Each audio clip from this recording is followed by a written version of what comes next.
There we go. There's my microphone. Hello, hello, and welcome everyone. How are you doing? Hope you guys are doing well. I'm here. I was working on a little video right before this. But good thing I have my stream ready to go so I can just hop on. So while I get my flute out, tell me how you guys are doing.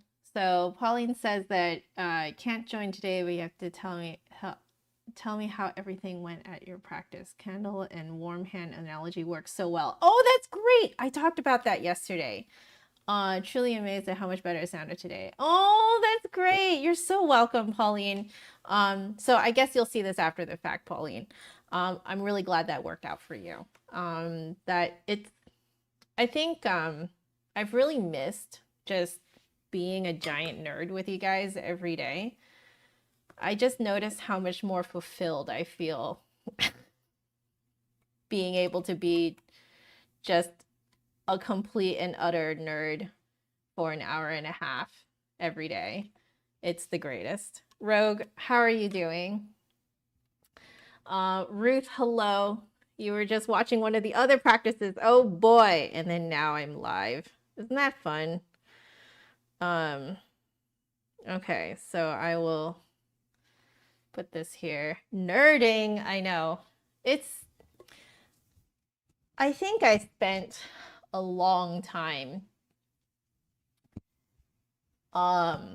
in December mostly watching a lot of other streamers, just kind of watching them stream and just feeling so empty not doing it myself. But I think at the same time, I just didn't have the energy that I have now to stream. It just feels so good to be back doing the thing that I love. Hey Jane, welcome. Interwebs keeps freezing where you are. I am so sorry. Okay, on my end, we're looking pretty good. So I'm so sorry. Put the video at a lower quality. Maybe that'll be better. Have to honor my spirit. That's a great way of putting it. I think you know that you have found the thing that you love doing when you watch other people do it, and it makes you want to do it so much yourself, but you just don't have the energy to do it. Like when you're tired and you still want to do the thing, then you know that's the thing for you. But yeah, I am still very glad that I rested in December, so that I could, come on here fully myself and, not resentful or not feeling like I'm obligated to be here. Like, I am so excited to be here. Yeah, I'm just a giant nerd. Just a giant nerd, guys. Michael, hello. Hello, GeoStep. I hope you're doing well too. You guys are just the best. Absolutely the best. So I think the next step for me is to get used to doing a little bit of video editing again. I have some stuff prepared, but there's definitely like a little update video I just filmed. I need to get that out. And I'm trying not to be, so I know this sounds really weird, but I'm starting to think that I need to be not as much of a perfectionist with my videos, because what I realize is that you guys just want to see me in an edited video. I think that's what I'm really realizing, that I can just edit what I can and just put it up. So that's what I'm doing with this update video. It's going to be a very simple video that just tells you guys what to expect for the next bit. And that's it. So I think that communication is very important to have with you guys, because I know that not everyone's going to be listening to these streams all the time. I would love that. In fact, I would prefer if my streams became more popular than my edited videos, but such is the case with the algorithm that I don't know if that's going to happen. So, I feel like I should do my due diligence and put some edited videos up. But yeah, what I realize is that you guys are, you guys just want to see me. That's what I noticed, because that's what I notice about myself as a consumer. When I see videos being put up from just people I love, like maybe their editing is not top notch, maybe they like maybe even their filming is not top notch, but I just love the person and I love the personality, and I don't care that their editing is slightly subpar, yeah. So yeah, I think that's what I realized. I was like, well, if I think this as a consumer, then you guys are probably thinking something very similar. As Void is saying, Void, welcome to the chat. How are you doing? Yeah, perfection is not real. Majority of people just want real. There you go. And hello. Yeah, that's what I realized recently. I think I've been reflecting on what I like to see as a consumer, and realizing that I am withholding some things from you guys because I think that it's not good enough. And yeah, what I realize is that it doesn't really freaking matter. You guys just want to see me. So, oh, Michael, I hope you feel better soon. I know you weren't feeling good yesterday. Get some rest, all right? Yeah. So, I think I'm trying to focus on what makes me feel fulfilled and happy. And as much as these streams do fulfill me, I think I do realize that I really miss putting up videos, just edited videos. And they don't have to be perfect. I think I just need to be putting up edited videos. So I talked yesterday about, thinking about hiring an editor. And I'm really glad I talked about that, because I think that helped me organize my thoughts. So my new reflection today is that I don't have to be perfect in my editing. I can just edit something and be done with it and put it up and let you guys enjoy it. Let you guys enjoy me, So, yeah. VC, hello and welcome. How are you? Yeah, by the way, guys, if you guys want to have some fun in the chat, you can type in !commands, and my bot will send you a link to, we'll post up the link in the chat for everyone. And you can play with those commands. You can have virtual coffee and tea. You can make virtual coffee and tea for each other. You can fling snowballs at each other. You can fling colored snowballs at each other. Well, maybe not colored, but I think different sizes. You can fling Jello at each other. I think that's the thing. So yeah, if you guys want to have some fun in the chat, that is a feature that I know that not everyone knows about, but it's fun if you, yeah. So again, it's !commands, one word, no spaces, in the chat, and my bot will spit out a little link for you guys. But if you don't want to, that's totally fine too. I do know that a lot of you guys are just here to lurk and have fun and just, relax. And I cannot be more honored to be, a comfort stream for you guys. But yeah, so, that's where I'm at. I'm still kind of in a very reflective mood, thinking about what happened in 2023, thinking about where I want to go going forward. Yeah, just altogether very reflective. And yeah, I think that, you know, I think that's a good mood to be in when you're practicing. So you're dying to play the flute after you graduated high school. You've played once since June 2023. Well, I very similarly, I went through my practice streams, by the way, and I realized I did actually practice a little bit in August, but I remember none of it.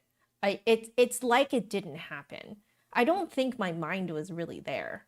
And I don't really blame myself for that either. I think that I was kind of in a haze of like still reflecting and mourning, and there was just a lot to think about during that time because June and July was absolute insanity for me. There's just too much to think about. So, you know, I think I will still count the last time I practiced seriously was in June. I don't think I count the ones in August because I'm going to be real with you guys. I really don't remember them. Like, I went through my own streams and I saw that I streamed in August and I'm like, I have no memory of this. Like, I clearly was not present. I don't think I was really living in the moment. So should I have streamed during that time? I don't know. I definitely remember not wanting to stream. That's what I remember. So, oh, Void, until last year you hadn't played seriously in 25 years. It's all good. All good. You're in good company, actually. I would say that I will hazard a guess that most of my viewers have had a very long gap like that. Most of my viewers have. I know this because most of my students have a gap, a very, very long gap of time where they didn't play the flute and they're coming back to the flute and asking me to be their teacher. And, you know, usually from my observation, my students tend to reflect what my viewership basis is like. So, yeah. VP, you didn't know I streamed Genshin. Well, I do. I mean, the fact that you're just calling it Genshin like that, I'm guessing you play? Do you play? I just streamed the Fontaine Archon quest because I really regretted not streaming the Sumeru quest. I loved it. And so I'm very glad I streamed the Fontaine quest because now I can go back and relive my experience of it. And I really streamed it just for myself, but you guys can hop on the ride with me.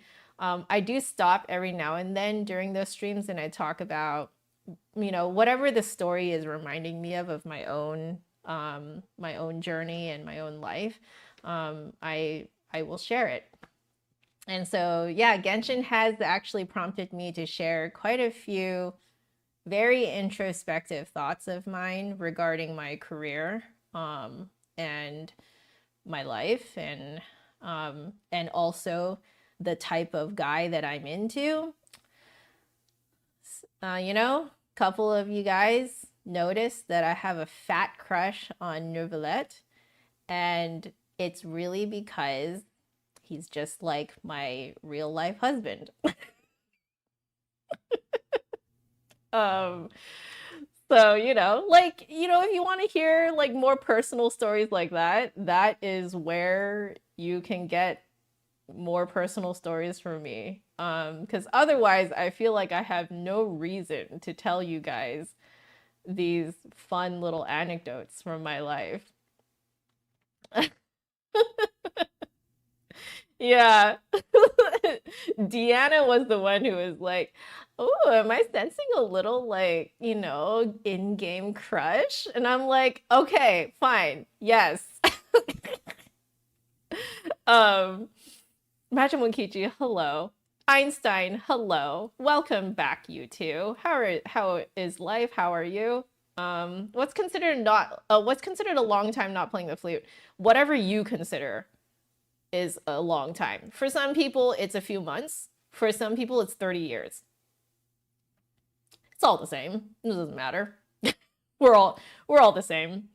Majimon Kichi, what color? Oh, you launched green jello at me. Fantastic. Also, VC, yes, this is my merch. So if you want, it is merch.JustAnotherFlutist.com. That will take you to my site, to my merch site. Thank you, Majimon Kichi. My bot will spit it out very soon. There it is. So click on that link provided by my bot, and you can get yourself one of these shirts. Just a quick tip for you guys. If you guys purchase the black versions of these shirts, I have heard feedback that the white print of my design tends to peel off of the black background merchandise. So like shirts and hoodies and stuff like that. Guys, I do not have a say in the material or how they print it and stuff like that. I am using Teespring, where they just take care of all of that. So I have no say. I have absolutely no say in the design except for what they're printing. That's it. So it tends to peel off if you wash the shirts, hoodies, etc. on warm water and tumble dry it. So my suggestion to keep the print intact, if you are purchasing the black ones, is to wash on cold and hang to dry. If you wash on cold and hang to dry, the print stays pristine much longer. I know this because that is how my mom takes care of all of her shirts that have any sort of print on it. So she has shirts with prints on it from, I'm not joking, the like 80s, okay? And they look new because she always washes it cold and hangs them to dry. So I recommend that care for the black ones. Now, for some reason, I noticed that the white ones, the print doesn't come off, even if you wash it on warm and tumble dry, medium to high. I know this because my husband has the white hoodie of this, and he washes his laundry on warm, and he tumble dries everything on like medium-ish, medium high. So just a tip. Okay, do they run smaller or larger?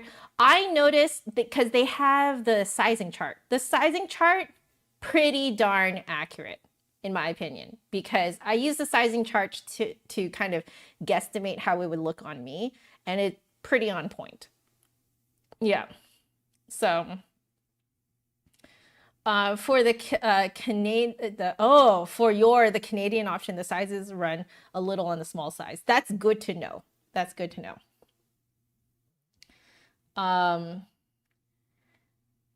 Oh, okay. So for you, Ruth, the white one, the design is starting to come off, but you would expect it after this amount of time for 3 years. Yeah. Yeah. Like this is very old now. This shirt that I'm wearing, it's starting to do that thing where it's like pilling. But I kind of like how it looks kind of raggedy and old. If I'm being completely honest. Yeah. Oh, interesting. So the zippered hoodie, the print is still on it. Okay. I wonder if it's just the hoodie then. Like not the zippered one, but like the pullover hoodie. Huh. Interesting. I wonder what they're doing because I definitely have seen photos of it having gone through like the wash and dryer, and it's like most of it has peeled off. So yeah.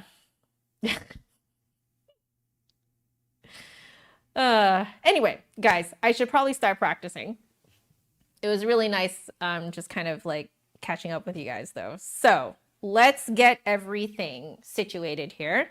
So we need to get bring our pedals all the way out here. That's what I'm learning from the previous streams, that I need the pedals way over here. Need to turn on my page turner pedal. So many things, guys. Okay, so we'll do that. And then we need to open up a ton of, a ton of music. So let's do that really quick. Under practicing, we're going to open up Della Sonorite, 480 exercises, Ibert Concerto, and Rapid as Wildfires. Okay, so we've opened up all of our delightful things. I think we need to go to page 17, number 8 for Della Sonorite. So let me prep that. And then we need to go to number 421 in my 480 exercises. 421. Where is 421? I think we're back in roughly some key in C. 421. There it is. Yeah, so we're doing broken 7th chords. Nice. And then for the Ibert Concerto, I think I made a plan for today to like start from the first movement and just see what happens. Just see what's going on. And then we have Rapid as Wildfires, which we're mostly doing the end again. So that's the plan for today. Fashion plus flute equals woot. I love it. Yeah, don't you love how this cardigan just kind of matches like everything in my wardrobe? Now you see why I went on Amazon to look for this. Let's see. Why does my pedal look like a Sega controller? I guess it kind of does, doesn't it? Okay. Let's get this show on the road. I don't think you guys need that anymore. We will begin. That's good. That's a peppermint herbal tea. And this is water. Okay. Let's do this.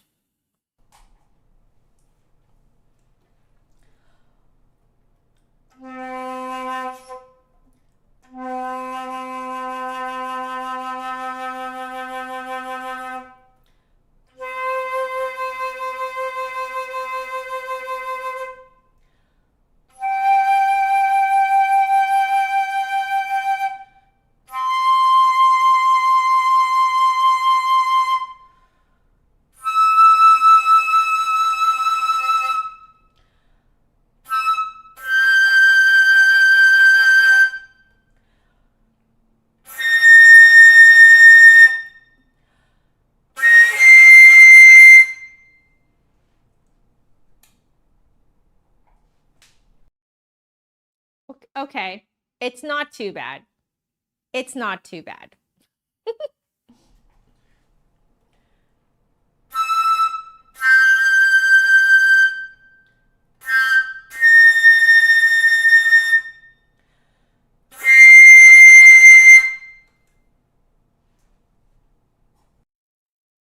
Oh, right. The timer needs to start. Well, I guess you guys get an extra minute or two. Thank you. Okay, I'm starting that. Thank you, thank you. What would I do without you guys? I don't know what I would do without you guys. Okay. Oh, what the heck? Hello? There we go. Oh, interesting. Oh, interesting. If I minimize it, oh, I didn't know that. That's pretty cool. Oh, I learned something new. Apparently, if you minimize it, it's almost like OBS can't see it. Oh, okay. Let's move on to del norte. I'm just going to check what the second articulation was again. Okay, from the bass note up to the changing note. Okay, so we're on number 8. Here we go.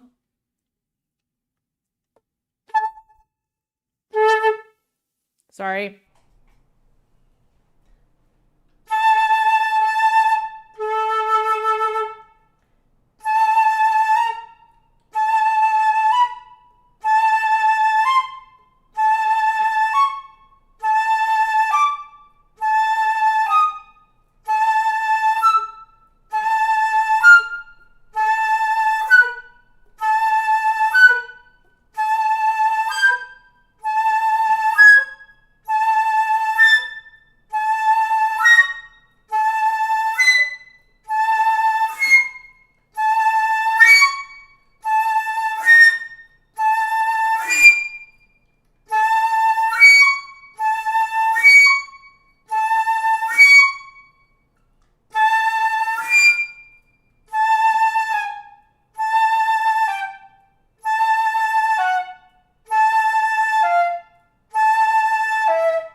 I'm holding it back. So I'm trying to make sure I continue forward and I blow more across. It's more successful generally, but I think it could be better.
Better.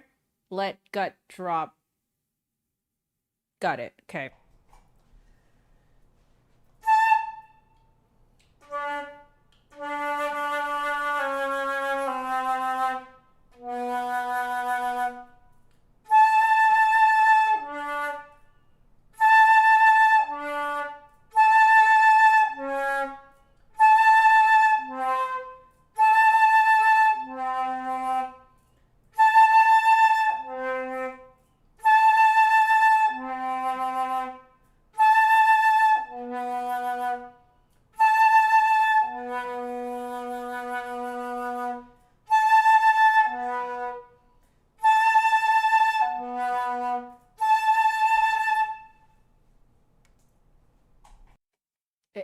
It's getting better.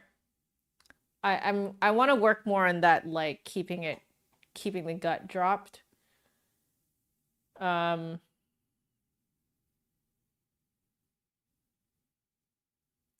want to see if when I'm keeping it raised. I think that's the question right now.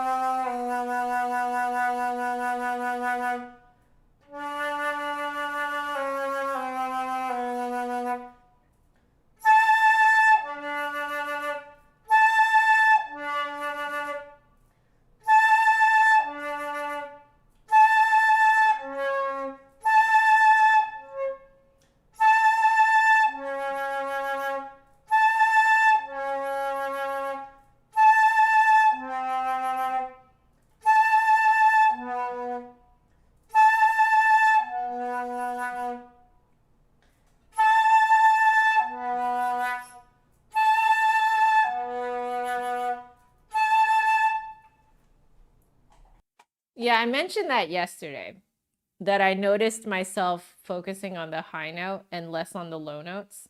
So that's why I'm doing that thing where I'm walking down just in the low notes, because I'm kind of studying how they feel, and then I'm trying to replicate the same thing even though I'm playing the higher note. So let me work a little bit more on that. I'm still kind of exploring. But yeah, please keep your thoughts coming.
It may be as simple as that I need to keep doing it so I get that flexibility back. I think I don't have the flexibility back quite yet. Like, I have to do the change faster, I think. Like, it's a delayed change right now.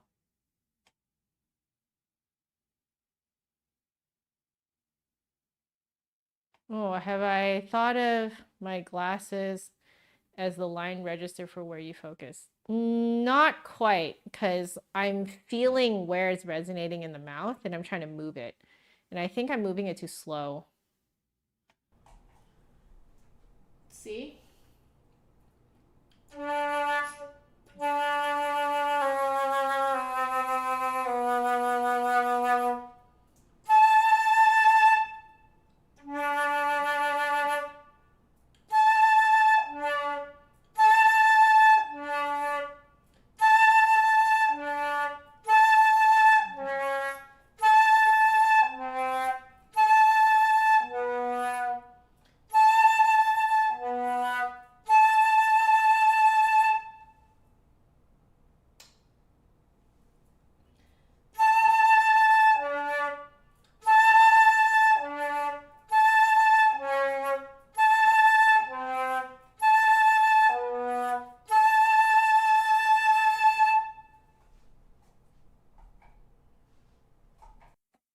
So nose bridge, bottom of the rims, then down to the mouth. I think I'm doing something very similar, except not this way and more this way. Like sideways motion from like around here to here. Which may be exactly what you're thinking of, I'm guessing. maybe is exactly the same thing.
Okay, so the pinched sound, I think,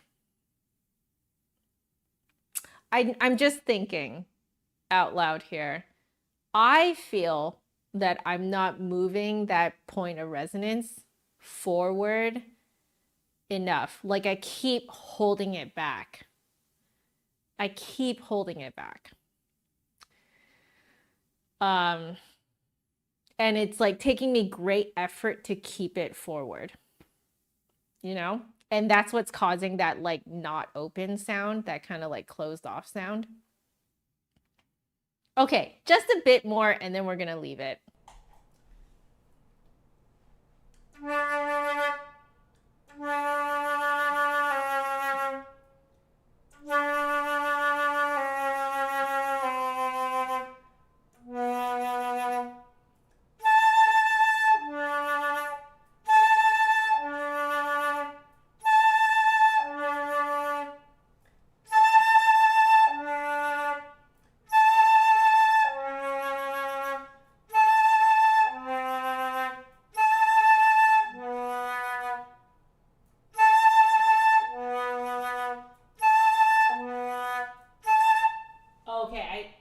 Okay, I see what you mean. So what you're saying is my lower lip is drawing back.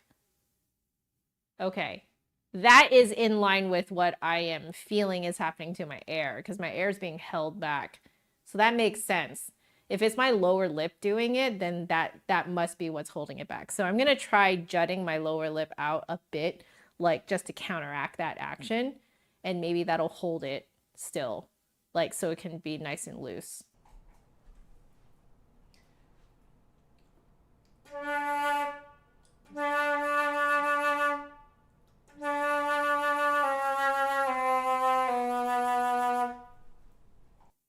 Yeah, when I walk down, the lower lip is definitely more out. But I think when I jump down to it, I like overcompensate with bringing the lip inward. Interesting.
Yeah, more forward.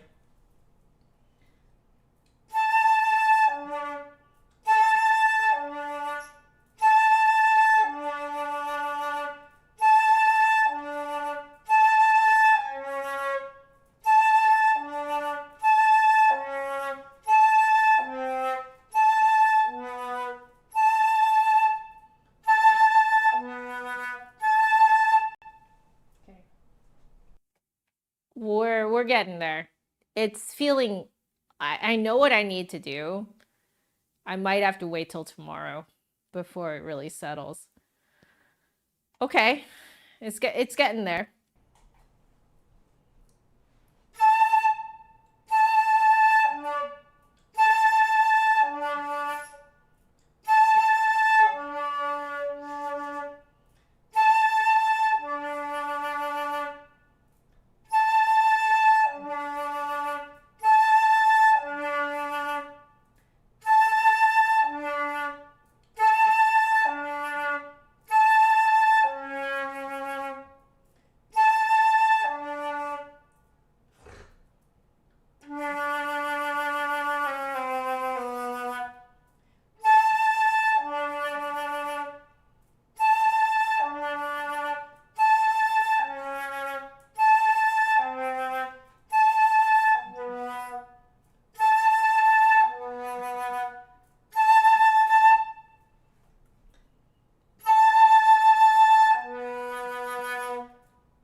Okay, I know what to do. I am moving forward in an incorrect way. So I finally figured out a way to actually figure it out. I have to play the note, the low note. Then I go up to the top and back and return to it. And then what I'm doing is I'm focusing on how it feels to make that change. Whereas I think before I was just guessing. Okay, we'll do it a tiny bit more and then we'll keep going.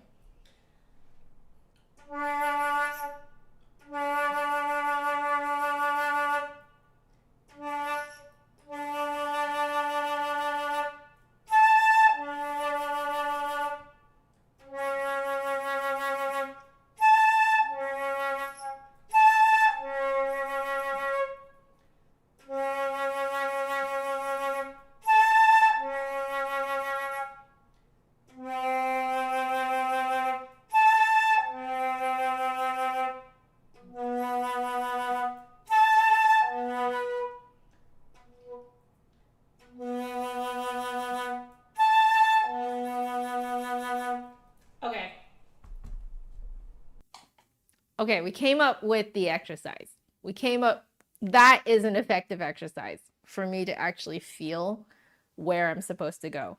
So I will do that tomorrow too, when we do it going the other way. Okay. We figured it out. Yeah. I definitely know how I'm supposed to do it now, but yeah, I think today was just feeling it out to see what I need to do. Okay, let's just move on. Little bit of circular breathing.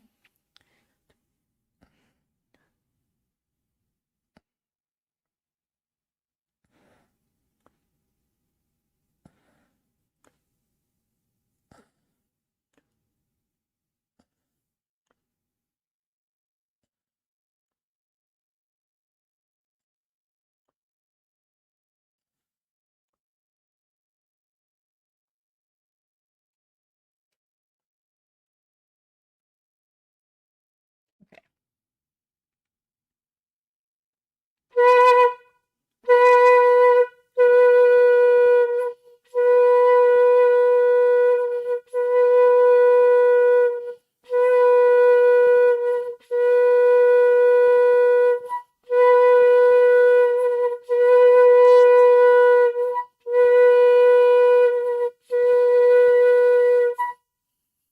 Okay, there were like two that were almost passable.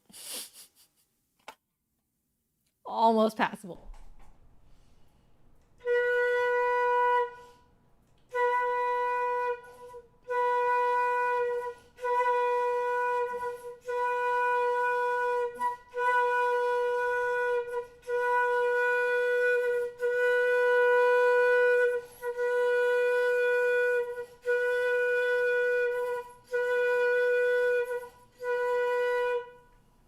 Okay.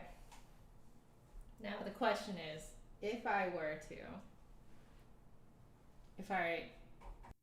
if I am to trill it, I wonder if it would hide it a little bit better. Because that's what Jasmine was saying when she talked about it in her masterclass in Vancouver back in May.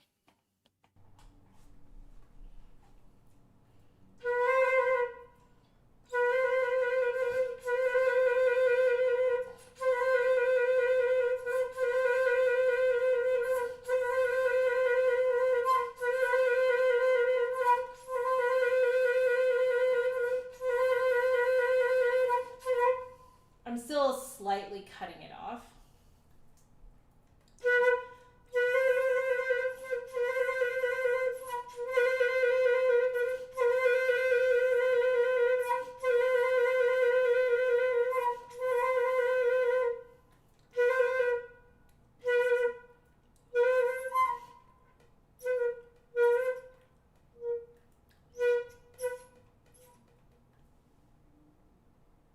Oh yeah.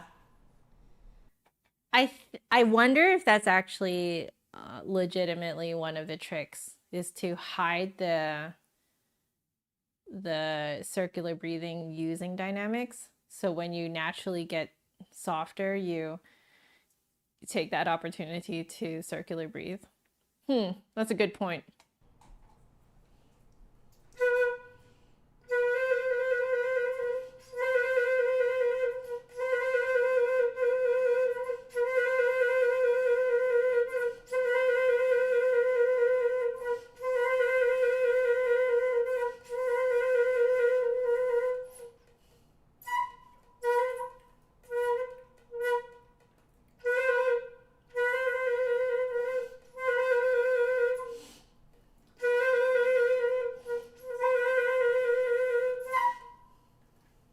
Okay, I feel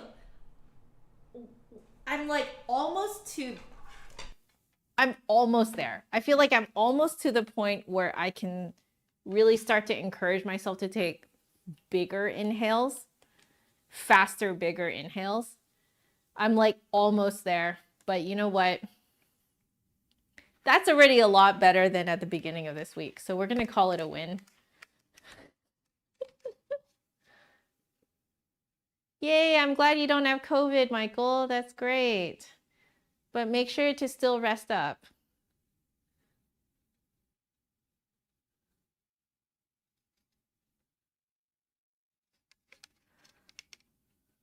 Okay. I need a drink of water or tea and then water. And then let's make our way to the mois.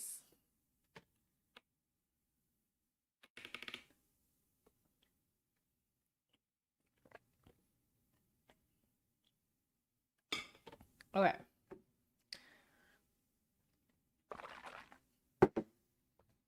Okay. So we're doing broken chords, broken seventh chords. The first one is C half diminished.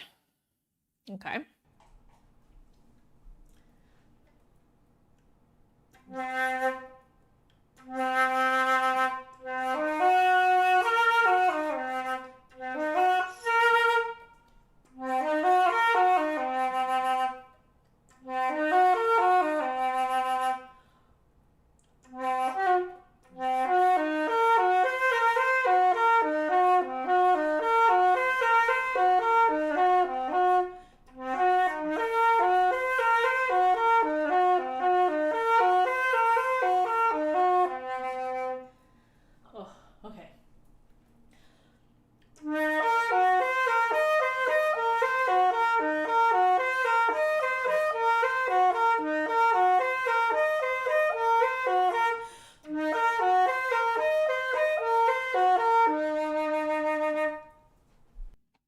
All right, I'm noticing my left hand position is not quite optimal, so I'm going to be playing with that a little bit.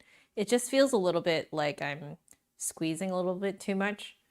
So I'm just going to mess with the positioning a little bit.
Oh, is my head joint too rolled in? Try a little bit more rolled out. Okay. Okay, what I did try was bringing the right side of the flute further out. Because what that does is that it actually draws the flute closer to the left hand keys. And for someone with small hands, small fingers, that is ideal. The only thing is that it does make me turn my head more. So I have to kind of figure that out a little bit so I don't put added tension into my neck. So still figuring that out a little bit. I'm going to try going even higher.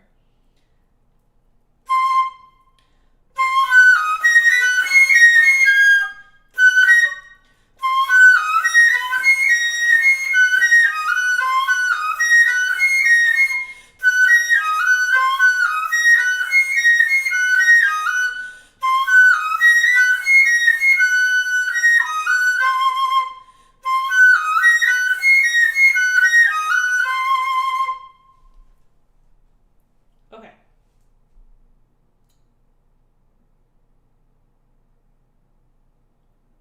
Okay, I have to keep my head higher. If I turn my head, I have to make sure I'm not also dipping my head, because you guys can try that now too. If you put your head like this and then you go like this, it scrunches up your neck muscles. But if you keep your head high and you just turn like this, it doesn't actually scrunch up your neck muscles. So I think that might be the adjustment I need to make. Okay, so I have to bring the flute out so it's closer to my left hand fingers and then keep my head high. Okay. Where would I learn these kinds of things? These techniques? A lot of experimentation.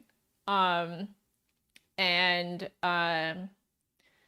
something that I do tell my students is that a lot of the things that I tell you guys to try, just so you know, I'm going to be completely real.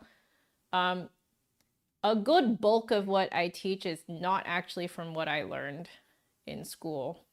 It's what I learned from practicing the Ibert way too much, and also from trying a lot of flutes. So sometimes when some of my viewers and some of my students talk to other professional flutists about, you know, like how to do something or how to feel something, they get looked at as if they are completely crazy and off their rocker, because not a lot of people in the flute world think the way I do.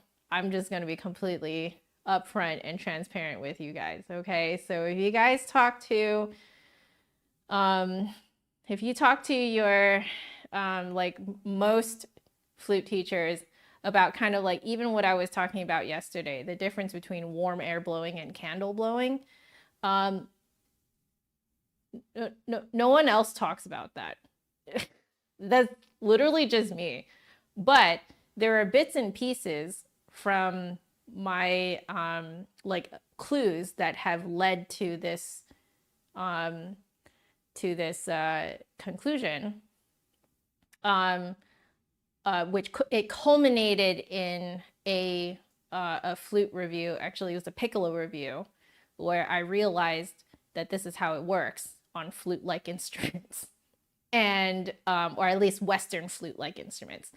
And but there were some clues. So for example, in my master's, my teacher told me to resonate my low notes really forward in the mouth. So I was like, okay. So I did that, but it still didn't really like click like why I had to do that. And then I had a student tell me that their friend noticed that if they resonated their high notes really high and back in the mouth, that they would always come out sounding really sweet and awesome. So it's like, there's been little clues throughout my life that I have sort of pieced together. And, but like, I found that in reviewing a ton of flutes, being able to actually try how different flutes play and noticing kind of the standard, sort of the standard, like foundations of like what stays the same amongst all flutes. Learning that through playing a bunch of different flutes has been a really great way for me to actually solidify all of these little clues and bits and pieces of the puzzle into a more coherent thought. So yeah, that's yeah, that is the kind of stuff you have no idea how you found out.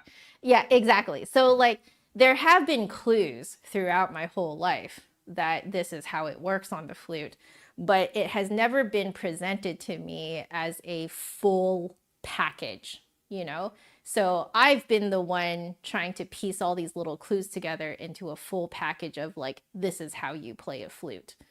And yeah, so these specific techniques that we're talking about here, so even things like what I'm talking about, like bringing the flute further out so that the keys actually come closer to the right hand, to the left hand fingers, that idea was birthed from the introduction of the rockstro grip to me by one of you guys. So one of you guys in the chat back when I was on Twitch mentioned the rockstro grip.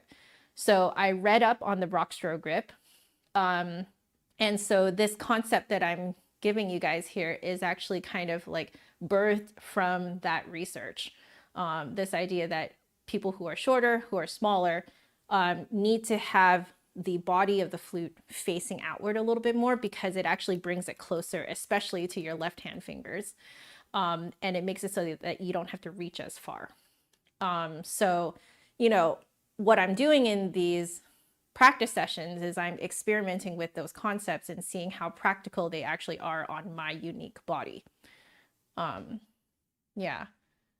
Have I put that together into a book or a pamphlet? You are not the first person to ask me to do that. There are plans in the work. That's all I can say. It's a little too early in the process, so that's all I can say. There are plans in the process. Yeah. Yeah, Majima Kichi puts it perfectly, that for most musicians, we were given hints But we all make our own technique out of bits and pieces that we study. That's exactly what is happening here. However, I have been given the great blessing to have the opportunity to try a ton of flutes. And because of that, because all these flutes are so different from each other, it's then actually very easy for me to figure out what are the things that actually remain the same amongst all of them, right? And that is the thing that has helped me really understand what flute playing actually is.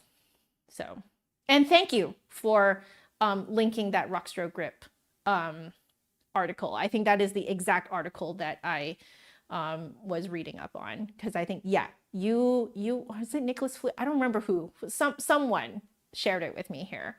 So yeah, this idea, these things that we're messing around with are all kind of birthed from these like introductions of these little hints, these little pieces of advice that I've been given throughout my life. So I don't take credit for coming up with all these things.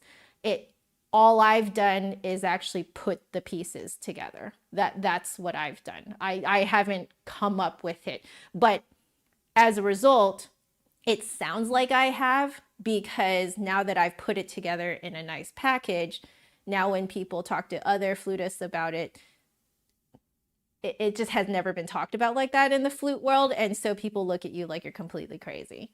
Yeah. Good night, Rogue. Thank you so much for joining. Have a good rest. Anyway, I hope that was a satisfactory answer. Where the keys rotated away in front of you compared to, yeah, so the Rockstro Grip actually suggests that you line up the outer edge of the lip hole to the middle of the keys, and that's approximately where I put mine, because I am actually that short. I noticed that the taller you are, the less severe of a Rockstro grip you do. So you don't have to roll in quite so far. Yeah.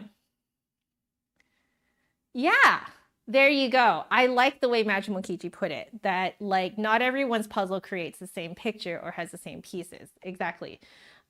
So what I like to talk about with people is like, what are the things that stay the same no matter what player you are and no matter what you play, what instrument you play.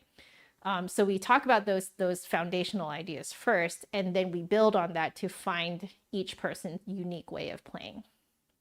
So yeah. Anyway, shall we continue? We don't have that much time left. Okay, let's do this.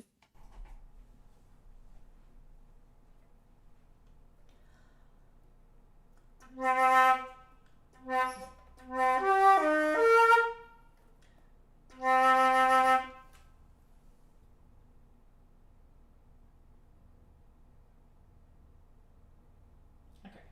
I'm gonna go more rolled in again.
moving a few things here and there.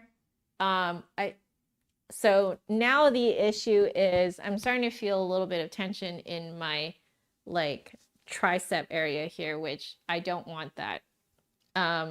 So I'm still very slightly moving things around. I think I'm getting closer to what I want though.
Once more.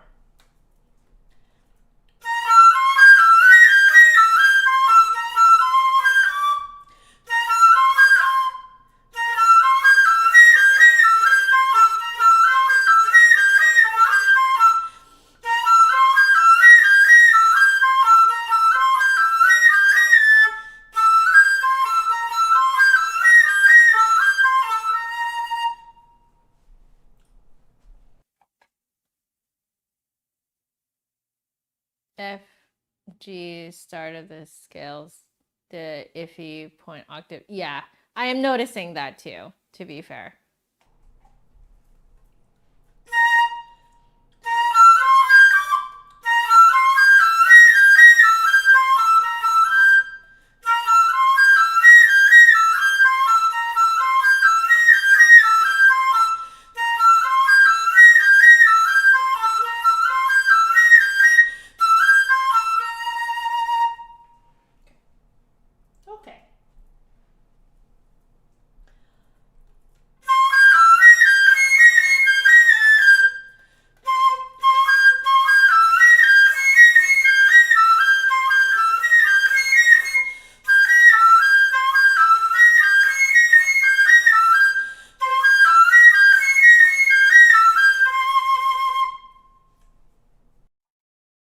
So what I find particularly challenging is that because I have to play the high E without the pinky when descending to it, that means that you have to visualize that correctly. So as you go up, like as I ascend, that is, as I ascend, I need to keep the pinky on the E, and then only when I descend to it do I take it off. So I have to be very present and know exactly where I am and not get lost. So the visualization has to be very specific as a result. Yes, I do. I did just mess around with it now. It does not come out if you leave the pinky on. You can do it, but it doesn't come out reliably, and you need it to come out reliably. So yeah. So yeah, you have to be very specific with your visualization here. That high E, no pinky, if descending to it.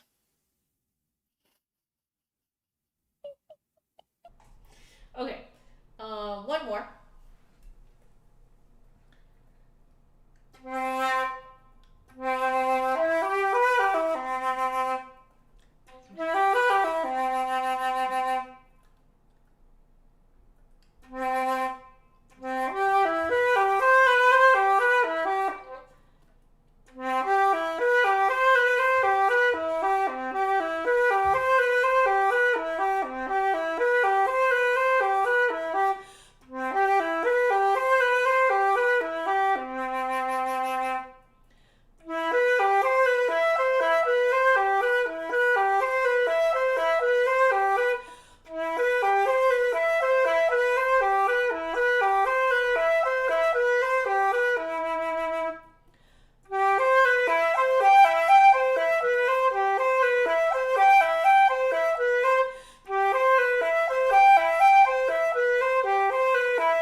So this is where I have to visualize it correctly when it comes down from the B.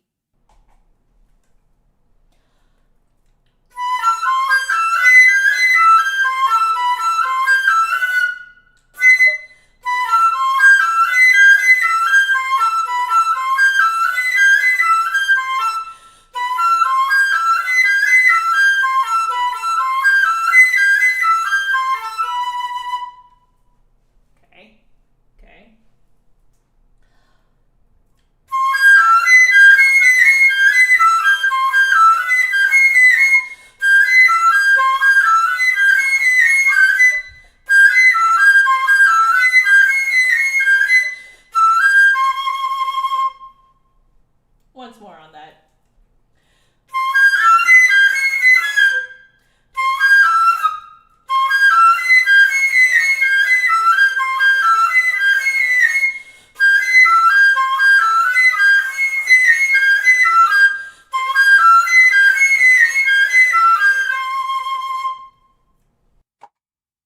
We'll call that good. We'll call that good. Okay. So today is not going to have a lot of Ibert. Oh, well. I still feel like it was a very productive practice session where I figured out a lot of things that I actually do want to apply to the Ibert, especially since we're restarting the Ibert from the top. I did kind of have some concerns that, like, I felt like my left hand fingers were reaching, and you cannot have that for pretty much any part of the Ibert. The fingers have to be like as efficient as possible. So I had some concerns there, and so I wanted to address it with the 480 exercises, which we did. So even though I think we're only going to mess with the opening of the Ibert today, I do think that it was a good use of time. So Okay. We will next do 74. 74. Okay. Great, great, great. So we'll save that and we will do a little bit of the Ibert. Viva, hello. Thank you for saying that. It, man, I'm so incredibly spoiled by you guys.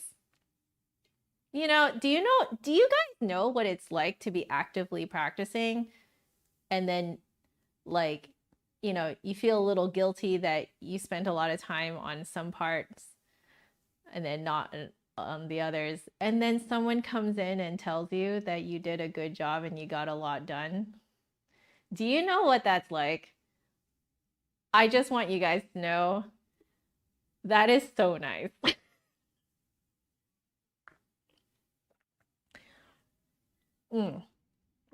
Okay. All right, let's do this. So with this kind of slightly altered posture that we just kind of reviewed.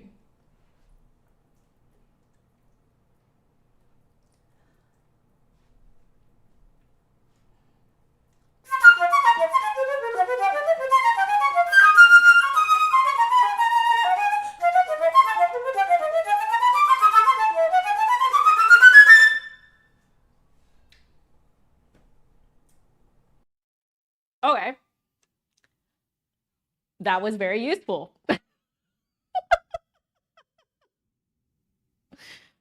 About everything that we just talked about. There you go. That, like, I had a lot of concerns about my left hand because I could feel them reaching yesterday. And I was reviewing the footage as well, and I was noticing how flat my left hand fingers were getting, and I was like, that ain't gonna fly in the especially at the beginning of the Ibert. That ain't gonna fly. You absolutely have to have impeccable posture to pull this off. So, okay, we fixed it. So if you guys ever wanted proof that you need to do your exercises, this is it. Okay. But I will say you need to, it has to be kind of like a mind over matter sort of like attitude when you do your exercises. Because when I was doing the exercises before this, I was 100% thinking about the Ibert and what skills I needed for the Ibert. And so I focused on those skills in my exercises. So, okay, do your exercises. Okay, I'm not mad about that.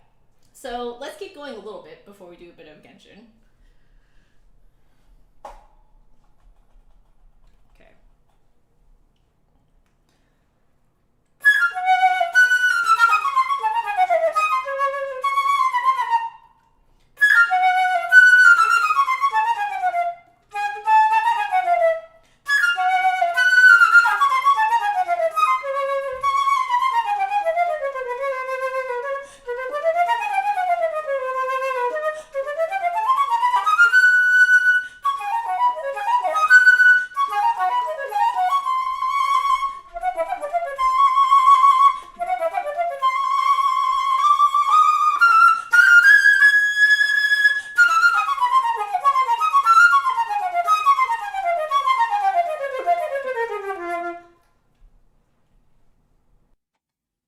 That's another spot that I was concerned about, was the fact that I have to go all the way down to the low F. So I think our work on the Moïse helped. I wish it was even stronger, but that was already stronger than I thought I could do today. Megan, hello. No worries. All good. How are you doing? You doing okay? Like link 40 hours, learn your scales and ornaments. Yes. Although I will say it's not enough. I'm going to be that person that tells you that it's not enough to only memorize your scales and arpeggios. You need to work on exercises, so patterned exercises that are based on scales. This is why I do the Moyes 480 exercises, because it's those patterns, because even if you know your scales, if you don't know patterns, that's what's going to throw you when you do repertoire. Okay, you need to learn your patterned exercises. Got it? I cannot believe I am the person that actually says that now. Okay. I want to do a little bit of this section again.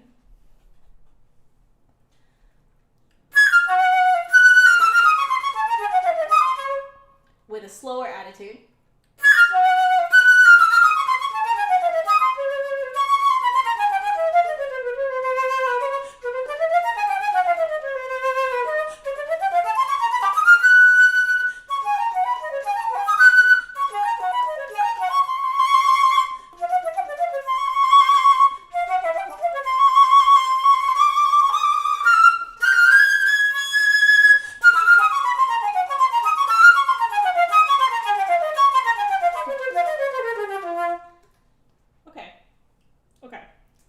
There is one spot I need to practice.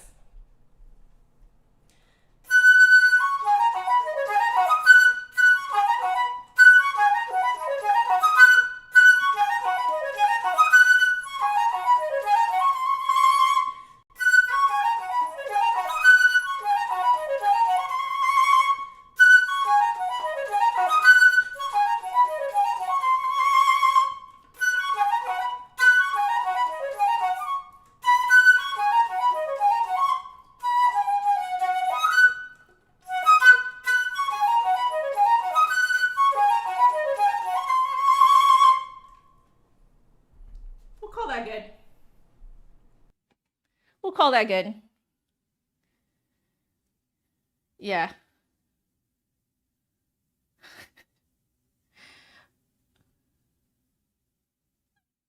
How many sources are there of that? Of what? Of exercises? How many are you asking for? Resources, or are you asking me to back myself up? What are you asking for, Viva?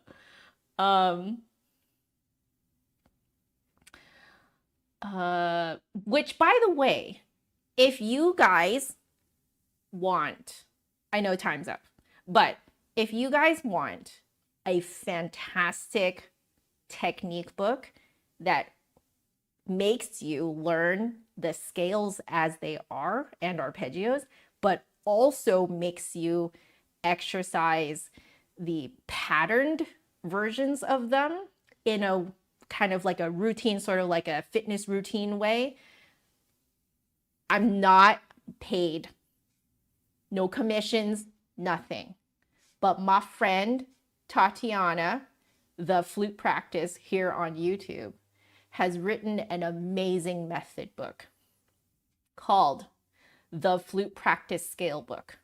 And at the end of it is, in the additional resources chapter, she has a fully built technique routine for you to work through according to your level, anywhere from I think it's novice, beginner, intermediate, and advanced. No mental labor as to what you're practicing, fully spelled out for you.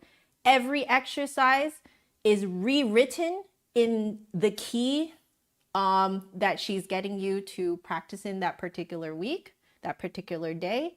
It is fantastic. Okay, so if you guys want to practice what I am preaching, buy yourself that book. It's not that expensive. Okay, the digital version is only $25 for almost 300 pages. Okay, Tatiana is a goddess on earth who has blessed us with this book that everybody wants and nobody wanted to write it. Okay, so that's it. That is the link. Machimukichi found it. Yes. So Megan, you're doing the template as well? Isn't it fantastic? Yeah. So the technique routine that she prescribes is fantastic. Yeah. So if you want to practice what I preach today, okay, do your patterned exercises. In fact, that's probably what I'm going to call today's stream. I'm going to rename today's stream to do your patterned exercises. Okay, so you guys have some fun with that. It is a fantastic resource. So Tatiana, if you ever see this, I love you. Thank you so much for writing this book that the flute world absolutely needs. Okay, so you guys, I'm not paid for this. No commission, nothing. Okay, it's a great book. It is a great book. I bought it myself. Okay, it's fantastic. Anyway, let's just do a tiny bit of Genshin and then I really need to go. Oh, just a little bit. Okay. Gotta have a little bit of fun, you know?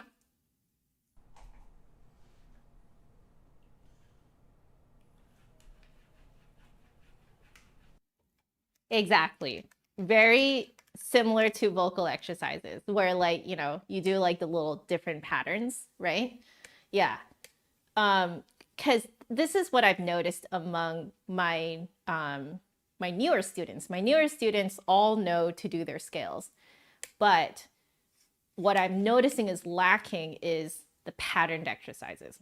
And that's what the flute practice scale book will give you. Patterned exercises. It's fantastic. All right, a little bit of Genshin, just a little bit.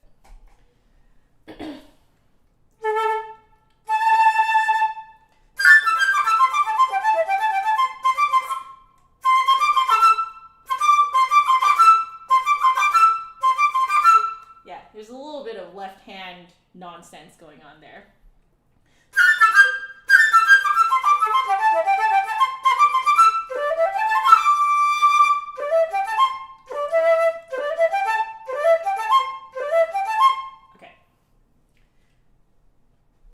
I'm trying to figure out exactly the articulation I want to do.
There is definitely some left hand things going on. Lippity, welcome. How are you doing? How are you doing? Forget to take out the swab. Thank you for that. Yesterday, I almost left it in.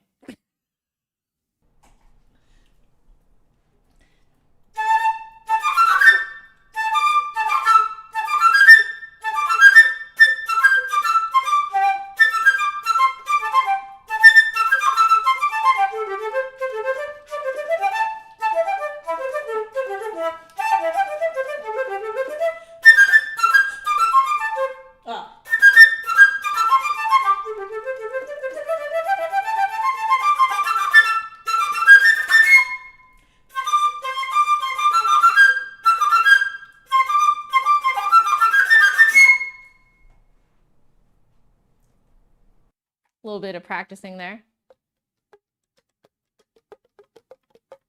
It's left hand business. Like I got so used to like stretching that I'm not used to how it feels when I do it efficiently now.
know what I need to do, and we'll let it solidify for tomorrow. But it's a lot of the same issues that we're having today. I think I got used to stretching like this instead of just kind of letting myself go. I do want to end with a little bit of like some Sumeru music. So I'm just going to do that really quick. There's just there's like a few songs that I really miss playing. So I'm kind of feeling a little indulgent right now. Almost pre-thinking a little too much. Yeah, I agree.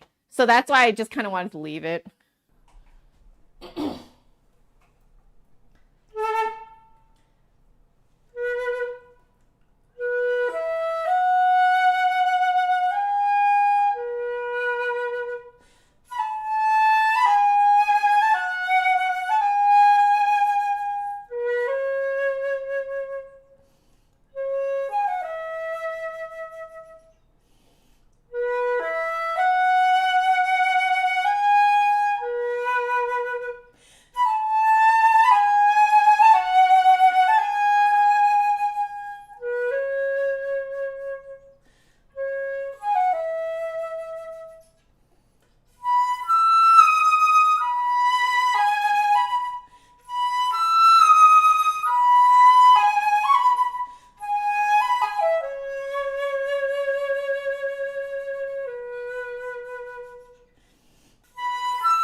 I really missed playing that. There's another one too, same region.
Once more. I made a few mistakes in there.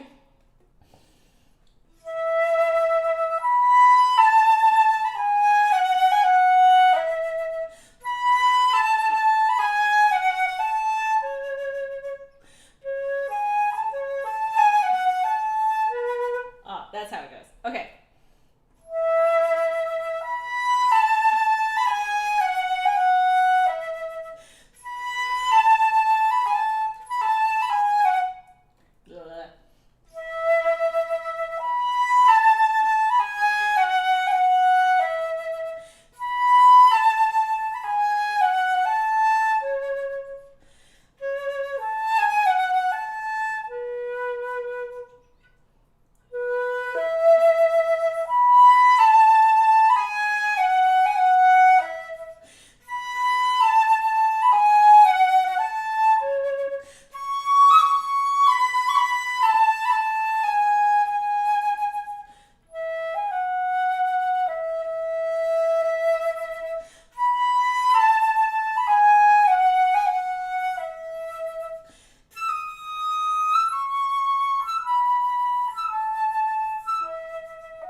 Sumera music is something else.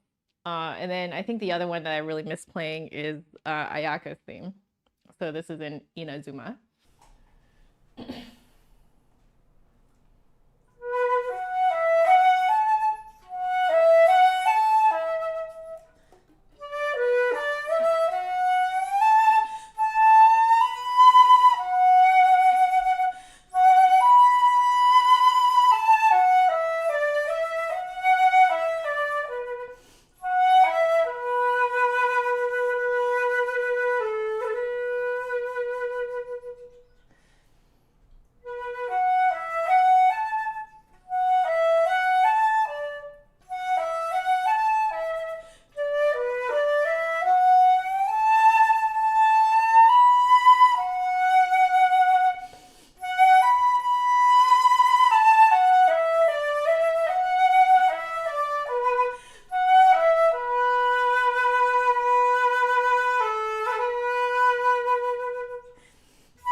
That is such a beautiful one.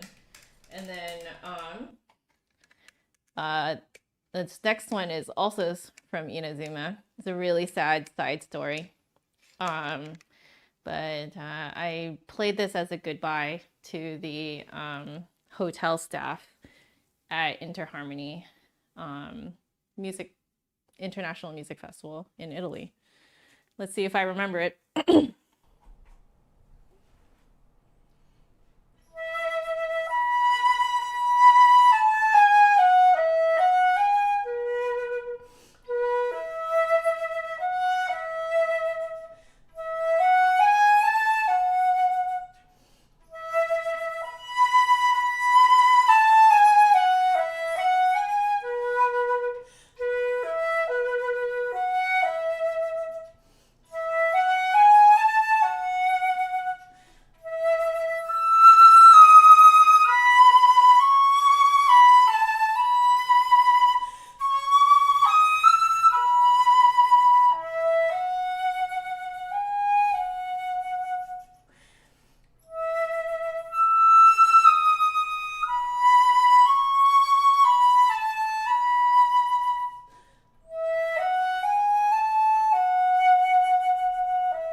Isn't it beautiful? Freaking Genshin music, man. Genshin music is something else. It's just so beautiful. Anyway, I should probably take my leave. So I'm going to hang out with you guys while I clean up. But thank you for listening, especially to the last bit. I feel like I really needed it. It's been quite a while since I've been able to play those. And I feel like with a few days of practicing, I feel a lot more back to myself. And like the way that I played, I'm very happy with how that felt. Like I didn't feel like I was like fighting against myself. So I'm very, very happy with how that turned out. Yeah, I didn't really want to do it in the last few days because I didn't really feel like I was like fully with it, you know? But today I was like, by the end, I was like, I really feel like I'm feeling it now. So yeah, it is the best when it happens, you know? You're so welcome, Viva. Thank you for joining too. And thank you for, yeah, I think that's what I really love about these tunes from Genshin is like just how tender they can be. And I feel like the flute is very good at that sound. Like the flute is really good at being very tender. Is it hard to come off tender? Yes. But I think Genshin and knowing the story behind these, or like at least like having played through a lot of different stories in Genshin with these themes going on in the background, has helped me unlock that tone color. It really helped me unlock what little nuances I want to put in my sound. And yeah, a lot of people ask me about like, how do you develop tone color? How do you know what to do musically? Like, how are you making these decisions on how to sound and stuff like that? But I feel that at the end of the day, these particular tone colors, these particular decisions that you make with what you do with the tone when, like the more that I think about it, the more that I think that it's like a lived experience. Like you have to have experienced something that makes that tone color a real experience to you. Like instead of an abstract concept, it's a concrete memory that you are reliving. So like every time I play these themes, I'm reliving a memory, whether that memory is a real life memory or the memory of me playing through a story and remembering how I felt in the story. I think that's what I really love about storytelling video games is that you not only watch the story happen, but because you are the one playing it, it becomes your experience. And that's why I think that video game music, especially these days, is so impactful because these themes really become part of your lived experience. Yeah. Yeah, exactly. Like, how do you find what is good tone? How do you find out what you're doing? Like, how do you make decisions on what you do with your tone when, right? Yeah. Every note is a memory, like slash life muscle memory. Yeah. So, like I personally feel that movie music and video game music really unlocked musical expression for me. So I really started to dip my fingers into tone color and playing with tone color when I learned the Lord of the Rings Hobbit theme, Tumnus's Lullaby from Chronicles of Narnia, Lion, the Witch, and the Wardrobe.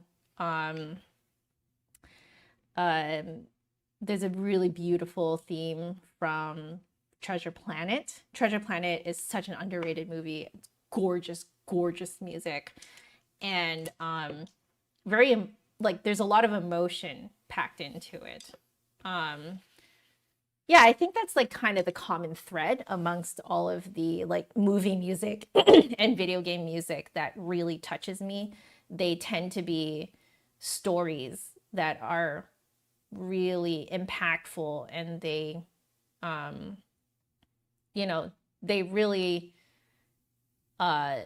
like hit very deep and they hit home and they make you face your own emotions and your own fears, your own lived experience. It makes you contemplate your own experience of what the you know, the characters are experiencing on screen.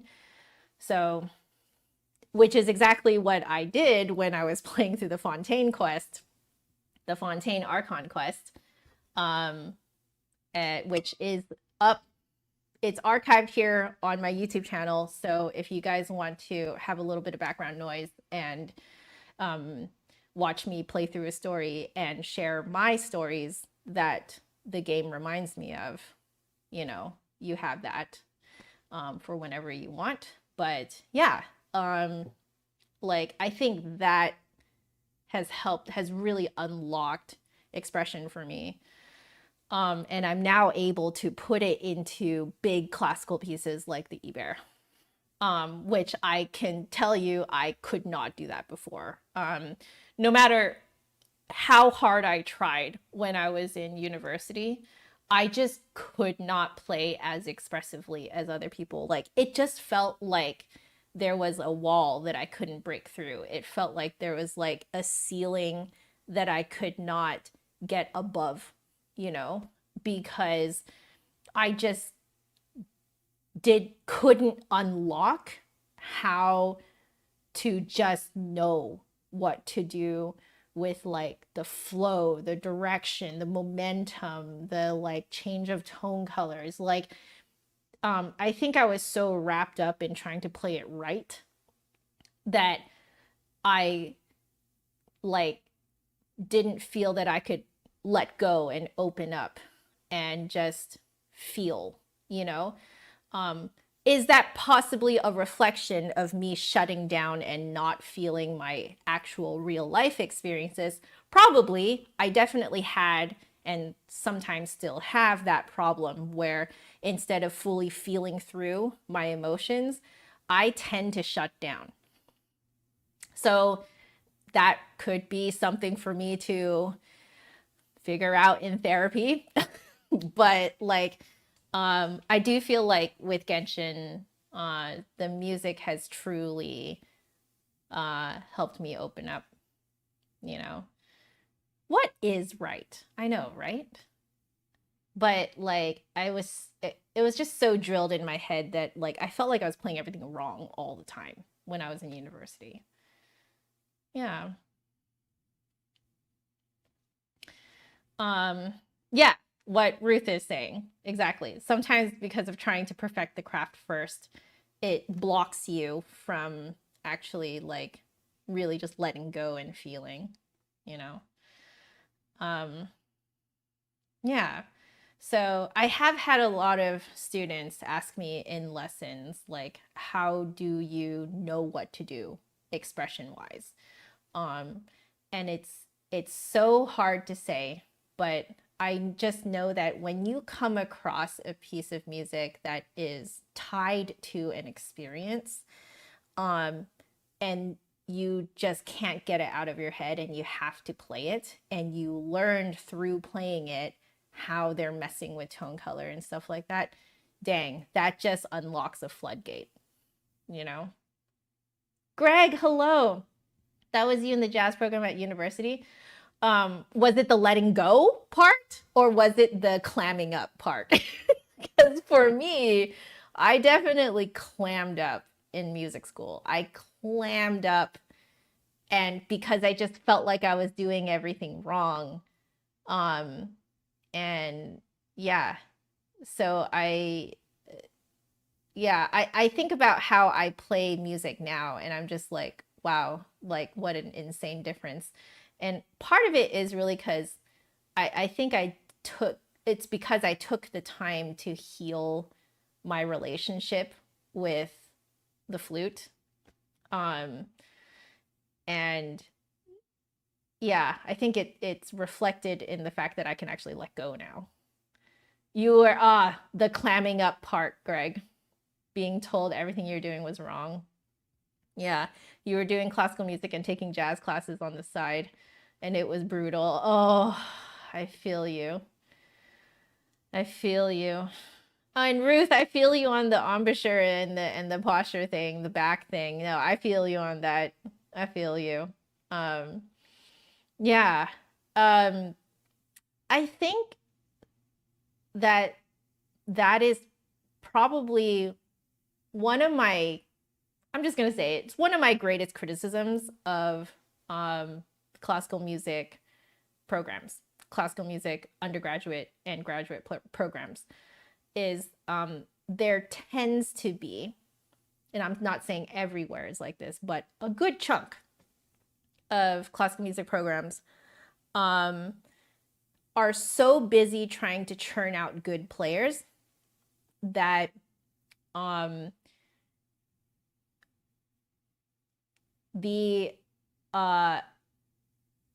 without realizing it, the implication becomes that if you don't do what the authorities tell you to do, then you are doing it wrong. There's really not much room for exploration and for experimentation because there is no time. That's my criticism, is that there is no time for exploration, for growth and development, for getting to know yourself and really kind of doing a deep dive, you know. Like, and because there is no time, everything is kind of shortened down to like, okay, just do it this way. And there's no time to explain why. There's no time to explain where that comes from that professor's lived experience. There's no time to discuss where certain techniques come from historically and what they mean to us now. There's no time to explain any of that. So like everything just whittles down to, oh, just do it this way, right? Because it's just the fastest way to communicate how to do something in a way that the authorities think that you will do it well, right? But there's no time for the explanation. Therefore, what happens is that to the student, the implication becomes, if you don't do it this way, then you're doing it wrong, right? But it's only because there's no time to explain anything. So I kind of wish that the whole 4 years of the standard 4 years for your your undergraduate program was not just 4 years. I wish it was longer so that you have time to explore, you know. Oh, you got the same authoritarian feeling in your jazz program? Oh, man. Yeah. So, you know, it's, as you guys can tell, I've given this way too much thought because I have also I have personal grievances against how things were done when I was in school. Not necessarily, but like over time, what I realize is that those grievances are not so much against the people, the professors. The grievances are against the system. I think that the system breeds this type of atmosphere where there is no time to explain things. And something to also keep in mind is that, I mean, according to scientists, our brains are not fully developed pretty much up until we're in our mid-20s. So you are dealing with basically older kids, like almost adult kids. I would say I would classify myself as that when I was in university. Like I'm like an almost adult. Like your brain is not fully settled and fully developed even when you're in school. So combine that with the fact that there's no time to explain anything, then you end up with this situation where it's just implied that if you don't do it the way the authorities tell you, then you're wrong, right? It's that kind of like, I'm sorry to put it this way, but it's basically kid logic, you know? And like, if I don't do it this way, then I'm bad, right? You know? And like, I certainly thought that way. I am looping myself in this as well. I'm not saying that you guys who are in university are kids, okay? Like, what I'm saying is that studies do show that your brain has not fully settled yet. So I think that especially when your brain has not fully developed and settled, you need more explanation. You need time to have things explained to you. You need that, you know, and that there is no time for it. Yeah. There you go, Majimonkichi. Sutherland said, I have a student for 30 minutes in a masterclass. What can I do in 30 minutes? See? There's no time. There's no time to discuss things. There's no time to explain things. You know, I did have a professor who took the time with me, and he did it all on his own dime. He took me out for coffees, lunches to discuss things. Dr. Bob, if you guys are wondering. Okay. And he did it all on his own dime. That was completely out of the system, you know? But if you're working within the system, it does not allow for that kind of time. Right? Yeah.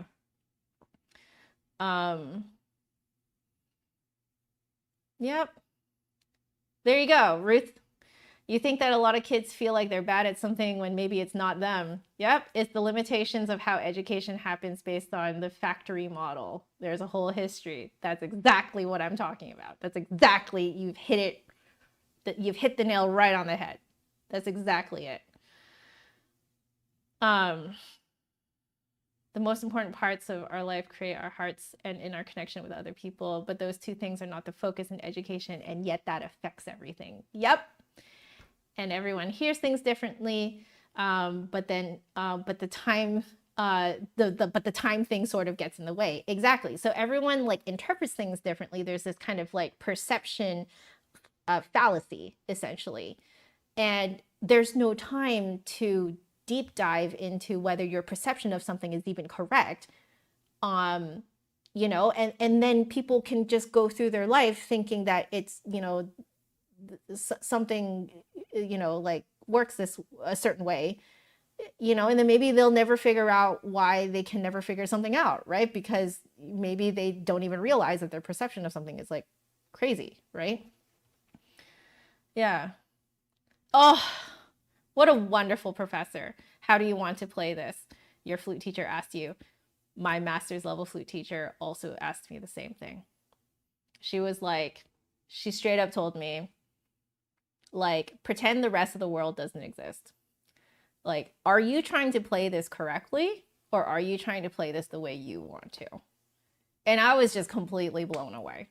I was like, I can do that. You know? Yeah, that was, she was one of the reasons why I have started thinking more kind of down this road of like, thinking about education and the system and like, what doesn't work and why does it not work. And my current conclusion, which may change in the future, I understand that I have a lot of life ahead of me, but my current conclusion is that the system does not allow for time to really sit down and discuss how things work, why they work the way they work, how does it apply to me as a player in my unique experience of it, et cetera, you know? Yep.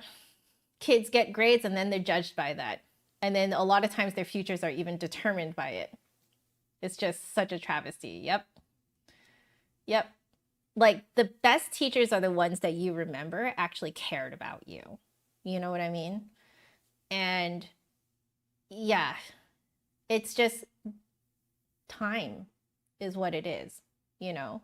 Like I find that my most successful students are the ones where we just allowed ourselves to talk during our lessons. Like if they had a question, we talked it all the way through. And when time was up, sometimes we continue the conversation in the next lesson. Like, I don't care how long it takes to explain a concept, you know?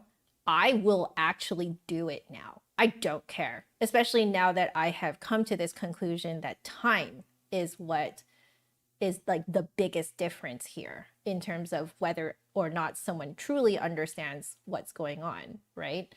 Like, I will take multi lessons to explain a concept in full to the best of my experience and my knowledge.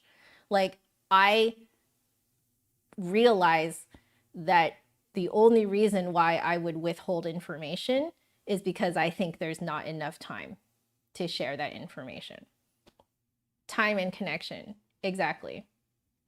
And like, you know, so now you guys know that is my greatest grievance against how things are done in music school, is the lack of time. Is there a way to fix this? I don't know. That's the part that I have not thought through yet. Yeah, I don't know. I don't know how many people are going to find this part of the stream because I'm very aware that what I said is a very big criticism. I'm aware of that. But I've decided that it's worth it for me to say it out loud. Yeah, exactly. You have to work on a good relationship with your students in order to get the best out of them. That trust builds so much for them. Exactly, Tracy. Also, welcome to the stream. How are you doing, Tracy? Right? It's, I'm glad that you guys, you know, understand what I'm talking about. I feel that I'm, not to say that you're all just yes men, but like, I think I'm comforted in knowing that I'm not crazy in how I view this. I think that, you know, I really think that there's something wrong with how we do things in education, and we need to fix it. And I don't know how to fix it, but I want to at least do my part and say something about it. And at least in my own practice, to live this truth that I will spend time with my students, you know. So is all this connected to finding my own personal style? I would say loosely, because I think that if you don't have time to dive into yourself, how will you know what your personal style is? You need time to play around. You need time to experiment. But if all you're doing is just always just preparing for the next audition, the next jury, the next masterclass, the next, you know, I don't know, recording, the next blah, blah, blah. If you're constantly only preparing for the next short-term goal, you do not have time to find your own personal style. You don't have time, right? How did I find my personal style? Was by practicing on my own with no deadlines. Time. That's really what it is. It's time. So, you know, I see, Ruth, you have really thought a lot about this too, especially if you're a homeschooling parent. Yep. Yep. Exactly. Tracy, thank you for saying that. Holy cow, Tracy, I didn't realize that you are actually like a music school teacher, like a school music teacher. I thank you for giving me your vote of confidence. I think that the system is bonkers. Like, why did my professor have to go out of his way, using his own free time and on his own dime to take me out for coffees and lunches and stuff like that to discuss, you know, musical concepts, to discuss career concepts, career choices, decisions, etc. Like we talked about, you know, basically the development of my career on his own dime. Why does that have to be? Because that was the actual teaching part. Why didn't he get paid for that? You know, it's ridiculous. Anyway, I didn't realize I was going to go on a rant like that. Holy cow. Well, I think we have talked enough about that. So I will bid you adieu and see what my hubs is up to, because we should probably prepare for dinner sometime soon. On that climactic note, oh, 22 years of teaching band, choir, and general music. Oh, you know. And amen to everything I'm saying. Tracy, thank you so much for the vote of confidence. Yeah. You know what? You can share my rant. You can timestamp this, you know, and send this along to any other teacher who needs to know that they are heard, that they are understood. Go ahead, share my rant. But for now, I will bid you adieu. Thank you so much for joining, for watching, for listening, for being part of this lovely corner of the internet. I love you all so very, very much. You guys make me a better player, a better person every day. Take care of yourselves, all right? Stay happy, healthy, and safe, because there is no music without the musician. All right. Good night. Bye, everyone.